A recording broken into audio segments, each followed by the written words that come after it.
Have you ever wondered who really invented the electric guitar? While a few famous names are celebrated in music history, there's a forgotten story of a man whose innovation shaped modern music. Yet his credit was taken, ignored, or erased. In this video, I'm going to uncover the story behind the invention of the electric guitar, how one overlooked genius changed music forever, and why history remembers others instead. This isn't just a music story.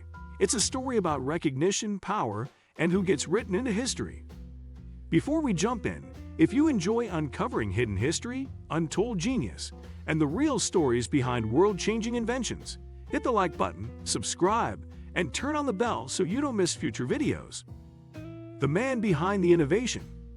Paul Tutmarc was born in Minneapolis in 1896. From childhood, he was surrounded by music, singing in church tours and learning guitar and banjo.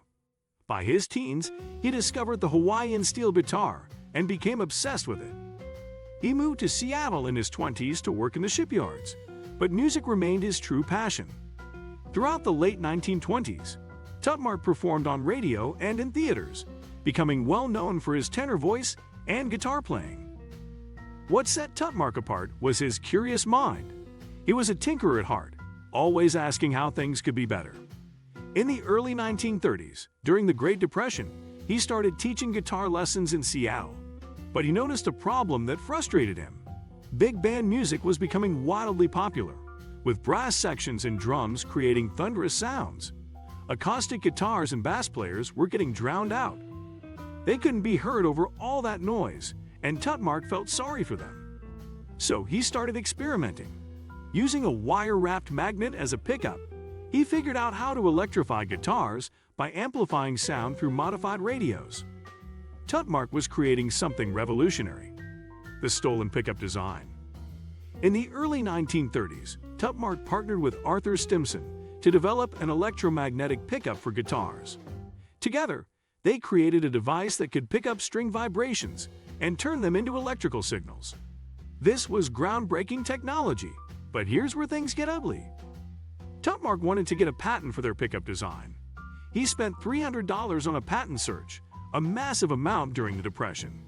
Meanwhile, Stimson had different ideas. He wanted to sell their invention to a bigger company for quick cash. The partnership ended badly. Stimson went behind Tutmarc's back and sold their pickup design to the Dobro Company for just $600. He filed a patent claiming himself as the assigner, cutting Tutmarc out entirely. Later, that same pickup design ended up with Rickenbacker, and they built their guitar empire on it. Imagine working on something innovative, only to have your partner steal it and sell it without your consent. That's what happened to Paul Tutmarc. Rickenbacker and other major companies profited from his ideas, while his name disappeared, creating the first electric bass guitar. Instead of giving up, Tutmarc got determined. If others were stealing his ideas, he would create something even better. In 1934, he founded Audiovox Manufacturing Company and started making his own electric guitars. He improved his original pickup design by creating the world's first humbucking pickup. This design eliminated unwanted hum while keeping a strong, clean signal. Soon, Dobro and other manufacturers started copying this too. But Tutmarc's greatest achievement came in 1936 with the Audiovox model 736 bass fiddle. This was the world's first electric bass guitar, designed to be played horizontally like a regular guitar.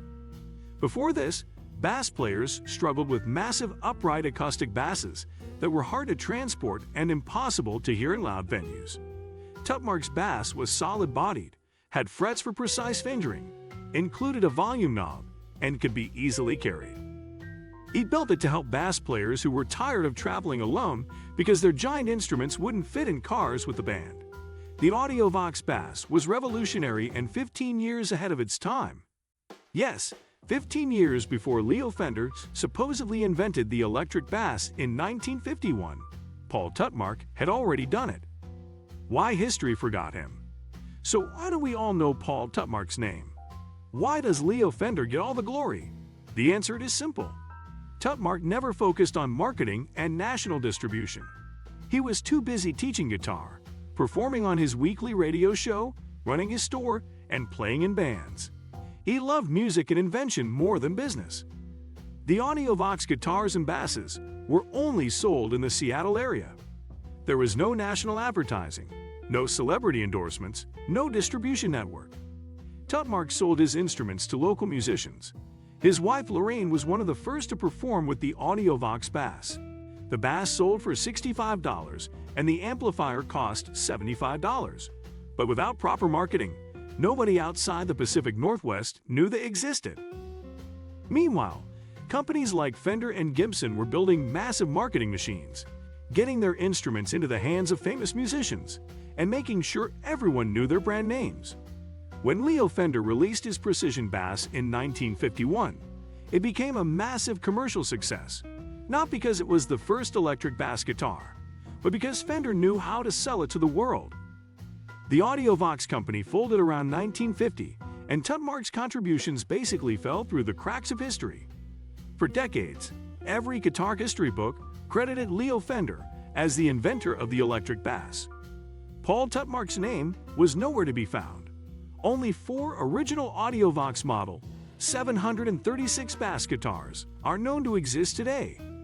One sits in the Museum of Pop Culture in Seattle, one was sold at auction in 2018 for nearly $24,000, and the other 2 are in private collections. His legacy lives on. It wasn't until the late 1990s that historian Peter Bluchett discovered the truth about Paul Tutmarc while researching for the Museum of Pop Culture. He found original Audiovox instruments, tracked down Tutmarc's son, Bud, and uncovered newspaper clippings and photographs, proving that Tutmarc had invented the electric bass guitar long before anyone else received credit for it. Finally, after decades of being forgotten, Tutmarc's story started reaching the public. Today, the exhibit featuring his work at the Museum of Pop Culture is considered one of the crown jewels of the collection.